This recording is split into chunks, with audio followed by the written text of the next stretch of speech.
Bianca, you're back in Montreal where the fans are loud and especially cheering for you. How does that feel? I love it. I love coming back here. I trained for many years here, so in a way it's home. And so I'm really excited. I know the fans here can get crazy, so I'm really happy. Everybody says that Montreal fans are special. Are they for real?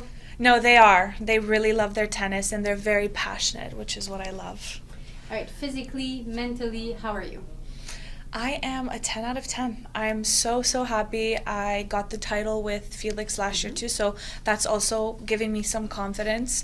And yeah, physically is the most important thing for me. I'm feeling good, so I can't complain. All right, playing in the heat, you're good? I'm good. In Italy, it was really hot and humid, so coming here, it feels like it's nothing. So I had a good preparation in Bari for the Hopman Cup. Obviously, you won a Grand Slam. You won this event in Toronto a couple of years ago. What's your mindset? What are your new goals? Definitely, I've tried to stay away from outcome goals and really focusing on the process. So that's, doing the best that I can with what I have that day, because every day can be different. And really enjoying myself. I feel like when tennis starts to become more of a chore, that's when things start to go downhill for me. And obviously being away from the sport because of injuries doesn't help, but I feel like I've had some great consistency this year. And goal-wise, it's more just that, just feeling good out there, and then whatever happens, happens. You were so young when you reached that level of success. Obviously, years go by and you acquire wisdom, maturity. How has it transformed you as a player? Yeah, it's really interesting because if I think back in 2019, it's kind of like that quote, ignorance is bliss. So you're like very innocent. It was my first year on tour. I kind of, didn't care about anything. I was just I was just doing my thing on the court, and I was in my own bubble. And then, as the years go by, you gain more knowledge, experience, and that can kind of get in the way of certain things. And I think that's what I've been struggling with, to kind of shed the old Bianca, because I'm never going to be that 19-year-old again, and really stepping into my power now at the age of 25. And it's still been a learning process, and I don't think it's ever going to stop. But I am feeling good with, how I am right now. So that's all I can ask for. What have you improved the most with your game, you would say, in the last couple of years? I would say that my shot selection has been getting a little bit better.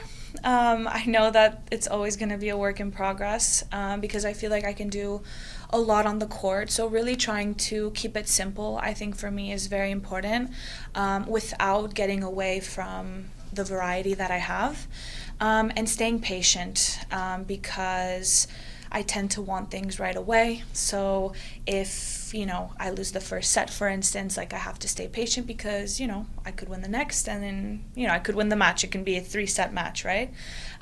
So definitely patience and getting better at my shot selection.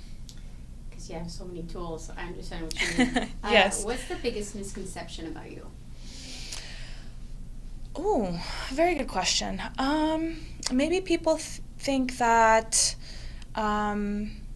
since I've gone through so many things that I'm not happy in my own skin, is what I think, because of all the injuries that I have, because people always ask me, oh, are you healthy? How has it been, being off the tour, But how I like to look at it is everything happens for a reason. I'm sure you guys have heard that quote. So I tried to stay positive in that way and optimistic, and it's been working really well for me. And I try to take everything as a blessing. No injuries so far, so have you changed anything physically to be injury-free?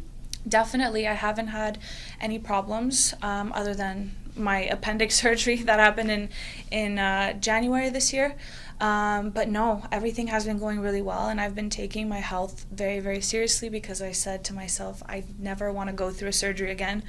I know appendicitis is something you don't plan on, but if I can prevent any other type of surgery, I will. So I've really been taking things, I would say, a little bit more seriously, because when you go through because I didn't have the easiest recovery, let's say, after that. So in a way, when you go through stuff like that, it really changes your perspective. And for me, it was really like taking control of my nutrition, supplementation. I was able to meet or get introduced to a specific nutritionist that I'm working with now. And yeah, it's been working really well. I just have to keep that consistency on the court, and I know things will fall into place. Genie Bouchard is going to retire after this tournament. What did she represent to you? Yeah, it's definitely bittersweet for her.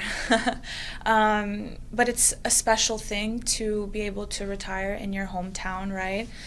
She's done incredible things for Canadian tennis. I looked up to her. I think she has an incredible game style. I know she hasn't had the easiest career either. But I know she's really happy. And yeah, she's also going to be working with Sylvain Bruneau this week, which is really nice. I think that Canadian mix-up will be cool for, a last hurrah. And finally, one word to describe you. Oh boy. I would say easygoing. Yeah. All right.